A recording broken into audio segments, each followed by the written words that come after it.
The Facebook post appeared at 9:47 a.m. on a Tuesday. My sister Monica had tagged our entire family, 43 people, in a celebration announcement complete with champagne emojis and a photo of a massive check made out to her for $2.1 million. The comments flooded in within minutes. Mom, so proud of you. Dad, always knew you had the business gene. Aunt Carol, can't wait to see the boat. I was in a budget meeting when my phone started vibrating. 18 texts. 12 notifications. 3 missed calls.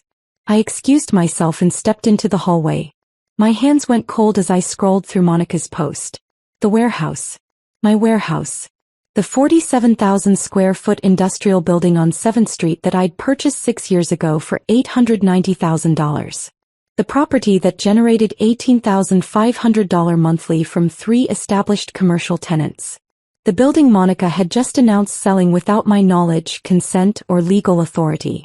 I'd kept the warehouse quiet from family. Not secret, just private. After years of them treating my career as cute, while Monica's real estate license made her the family golden child, I'd stopped sharing my investment portfolio. They didn't know about the warehouse. They didn't know about the 4 rental properties. They didn't know about the $340,000 in commercial real estate equity I'd built while they praised Monica for selling suburban starter homes. The property sat in an up-and-coming arts district. Ground floor. Specialty coffee roaster with industrial equipment, 15 employees, 7-year lease. Second floor. Boutique furniture maker, custom woodworking operation, 12 craftspeople, 5-year lease. Third floor. Architectural firm, 22 employees, 4-year lease. Total monthly rent, $18,500. Property management company handled everything. Tenants were happy. Cash flowed beautifully. I was silent and successful. Apparently Monica had been neither. I called Derek Chin, my property manager. He answered on the first ring, his voice tight. I was just about to call you. We have a situation. I saw Monica's post, I said. It's worse than the post. Derek's keyboard clicked in the background. Your sister has been showing up at the property for 3 weeks. She's been harassing your tenants, demanding access to their spaces, claiming she's the new owner, telling them they need to vacate. The coffee roaster called me yesterday in tears. The furniture maker filed a police report 2 days ago. And the architecture firm? They just sent me a cease and desist letter, for your sister. My throat tightened. She's been doing what? Trespassing. Harassment. Intimidation. She showed up last Thursday with a camera crew and a contractor, trying to do property assessments. Security footage shows 7 separate visits. She told the coffee roaster their lease was invalid. She told the furniture maker the building was being demolished. She told the architecture firm they had 30 days to move out. None of it's legal. None of it's authorized. And now all 3 tenants are threatening to sue. Sue who? Me. The property management company. Your sister. Everyone. Derek exhaled slowly. I've been managing properties for 19 years. I've never seen anything like this. She's claiming ownership she doesn't have and creating legal liability for everyone involved. I sat down on the hallway floor, my back against the cold wall. What do I do? Lawyer. No. I'm sending you contact information for someone who specializes in real estate fraud. And you need to document everything. Every post, every text, every comment from family members. This is going to get ugly. It got ugly faster than either of us anticipated. By Wednesday afternoon, all 3 tenants had filed formal lawsuits. Not just against Monica. Against me too, claiming I'd allowed unauthorized access and failed to protect their tenancy rights. The coffee roaster was seeking $87,000 in damages for business disruption and emotional distress. The furniture maker wanted $63,000 for harassment and intimidation. The architecture firm demanded $112,000 for breach of quiet enjoyment and constructive eviction. Total exposure, $262,000. For something I didn't do. For fraud I didn't commit. For harassment I didn't authorize. Monica, meanwhile, had purchased a 34-foot boat and put a deposit on a vacation condo in Destin. Her Instagram stories showed champagne toasts and harbor tours. The family group chat exploded with congratulations and excitement about her massive flip. Nobody asked how she'd acquired the property. Nobody questioned the timeline. Nobody wondered why I wasn't mentioned anywhere in the transaction. I hired Elizabeth Moreno, the attorney Derek recommended. She was a 58-year-old former prosecutor with steel gray hair and a reputation for destroying real estate fraud cases. Our first meeting lasted 3 hours. "Walk me through your relationship with your sister," Elizabeth said, taking notes on a yellow legal pad. I explained the family dynamic. Monica was the favorite. Real estate agent since 23. Loud about her successes. I was the quiet one. Corporate job. Investment properties nobody knew about. Years of being treated like the sensible but boring sibling while Monica got the praise and attention. "So she didn't know you owned this building?" "Nobody in my family knew. I bought it through an LLC. Different last name. Complete separation." Elizabeth's pen stopped. "How did she find out?" That's when the pieces started connecting. My cousin Jeremy worked at the county assessor's office. Monica had mentioned having lunch with him 2 months ago. Property records are public. An LLC name isn't protection if someone knows where to look and who to ask. "She went hunting," I said slowly. "She was looking for properties to flip, found mine, and decided to just claim it. That's fraud. Criminal fraud." Elizabeth flipped through the documents I'd brought. "But here's the problem. Your tenants' lawsuits are legitimate. They've been harassed. Someone claiming to be the owner demanded access to their spaces, disrupted their businesses, and created a hostile environment. They have grounds. And right now you're named because you're the actual owner. So what do I do? We separate you from your sister legally and definitively. We file a motion to dismiss you from the tenant suits, demonstrating you had no knowledge of or involvement in the harassment. Then we go after Monica for fraud, trespassing, intentional interference with business relationships, and criminal impersonation. We make this so expensive and so public that she'll wish she'd never heard of your warehouse." The depositions began in April. All 3 tenants. Monica. The property management company. Security footage. Bank records. Social media posts. Text messages. The story emerged in excruciating detail. Monica had discovered my ownership in February. She'd immediately started researching the property value. $2.1 million was accurate based on recent comparable sales. Instead of talking to me, she'd created an elaborate fiction.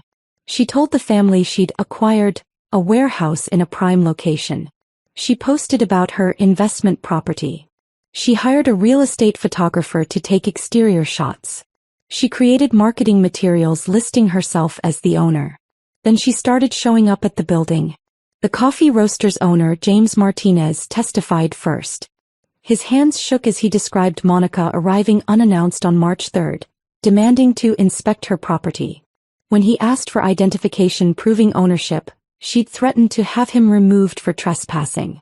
She'd taken photos of his equipment without permission. She told his employees the building was being sold and they'd probably all lose their jobs. "I couldn't sleep for weeks," James said during his deposition. "We have $340,000 in equipment, 15 employees, 7-year contracts with clients. She made me think I was losing everything. I had panic attacks. My doctor prescribed anxiety medication. My wife thought I was having a breakdown." The furniture maker's owner, Sarah Chin, described similar harassment. Monica had shown up with contractors, discussing demolition plans within earshot of Sarah's team. She'd claimed the building had structural issues and needed to be gutted. She'd implied Sarah's operation was temporary and insignificant. "I've been here 4 years," Sarah testified, her voice breaking. "I have 12 craftspeople. We make custom furniture for designers across the Southeast. He treated us like squatters. Like we didn't matter. Like our work was disposable." The architecture firm's managing partner, Robert Kim, was coldest in his testimony. "Your sister cost us a major client. During one of her inspections, she interrupted a presentation we were giving to a potential $2.3 million project. She barged into our conference room claiming she needed to assess the space. Our client was horrified. We lost the contract. Your sister's behavior directly cost my firm over $2 million in potential revenue." Monica's deposition was a masterclass in self-destruction. She couldn't produce a deed. She couldn't produce a purchase agreement. She couldn't produce any documentation whatsoever proving ownership or authority. When asked how she'd acquired the property, she'd stammered about family transfers and informal arrangements. When confronted with my ownership documents, she'd claimed I must have stolen it from her somehow. Her attorney, a young associate who looked increasingly uncomfortable, asked for multiple breaks. By the end of the deposition, Monica had contradicted herself 17 times. The court reporter's face remained professionally neutral, but I watched her eyebrows raise at Monica's explanation that she'd assumed the property was abandoned and available. The criminal charges followed in May. Wire fraud, criminal impersonation, trespassing, intentional interference with contractual relationships. The district attorney's office was particularly interested in the boat and the condo deposit, assets purchased with money Monica didn't have, based on a sale she'd never completed for a property she'd never owned. The family's reactions split cleanly down the middle. My parents initially defended Monica. "She made a mistake," Mom said. "You're being vindictive." But when their attorney explained they could face liability for their role in celebrating and encouraging fraud they knew or should have known was false, they went silent. They stopped returning Monica's calls. They hired their own lawyer. My Aunt Carol demanded Monica return the $15,000 loan she'd given for boat maintenance. My Uncle Steve realized the $8,000 investment opportunity Monica had pitched him was tied to the fraudulent warehouse sale. Cousin Jeremy was placed on administrative leave from the assessor's office for improperly accessing property records. The extended family fractured. Some blamed Monica for lying. Others blamed me for letting it get this far. The group chat devolved into accusations and counter-accusations. By June, the family had split into 3 separate text chains that no longer spoke to each other.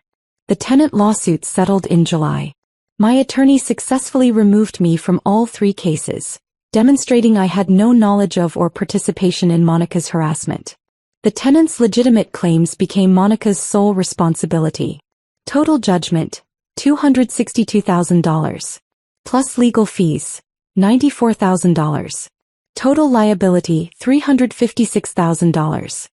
Monica didn't have $356,000. She'd spent her non-existent sale proceeds on a boat and a vacation condo deposit, both of which were now being seized. The boat sold at auction for $78,000, less than half what she'd paid. The condo developer kept her $45,000 deposit as liquidated damages. Her real estate license was suspended pending ethics review. Her brokerage terminated her for conduct unbecoming. She filed for bankruptcy in September. The criminal case proceeded separately. Monica pleaded guilty to criminal trespassing and fraud in November, accepting a plea deal that included 2 years probation, $50,000 in fines, 500 hours of community service, and a permanent bar from working in real estate in our state. The wire fraud charges were dropped as part of the agreement. I didn't attend her sentencing. Neither did our parents. The courtroom was empty except for Monica, her attorney, and the judge. My tenants stayed. James Martinez sent me a handwritten note apologizing for including me in the lawsuit and thanking me for resolving everything quickly. Sarah Chin invited me to tour her workshop. I spent 2 hours watching her team craft a dining table from reclaimed oak. Robert Kim's firm landed an even bigger project, and he credited the stability of great property management in his success. The warehouse continues to generate $18,500 monthly. My property management company installed additional security measures. My tenants have my direct contact information. And my family? They don't have my new address. I changed my phone number in December. I blocked everyone except my younger brother, the only one who'd called to apologize. The group chats went silent. The tags stopped appearing. The requests for updates disappeared. On New Year's Eve I had dinner with James, Sarah, and Robert, the 3 people who'd been harassed because of my sister's greed and delusion. We toasted the new year in Sarah's workshop, surrounded by the smell of wood shavings and linseed oil. These were the people I wanted at my table. Not the ones who'd celebrated fraud without asking questions. Not the ones who'd spent imaginary money without wondering where it came from. To honest work, James said, raising his glass. To real ownership, Sarah added. To knowing the difference, Robert finished. I looked around at the workshop, Solid, real, built by actual labor and legitimate investment. My sister had tried to steal something that didn't belong to her. Instead, she'd shown me exactly who mattered. The warehouse stands on 7th Street. 47,000 square feet of legitimate success, earning genuine income, housing real businesses. Monica doesn't know where I live now. She doesn't have my number. She doesn't get updates on my portfolio. She wanted to flip my property. Instead, she flipped her entire life. Mine just got quieter, cleaner, and infinitely more valuable. The building remains mine. The tenants remain happy. And Monica remains exactly what she made herself. Someone who confused announcement with achievement, who mistook celebration for legitimacy, who believed that claiming something loudly enough would make it true. Reality disagreed. So did the courts.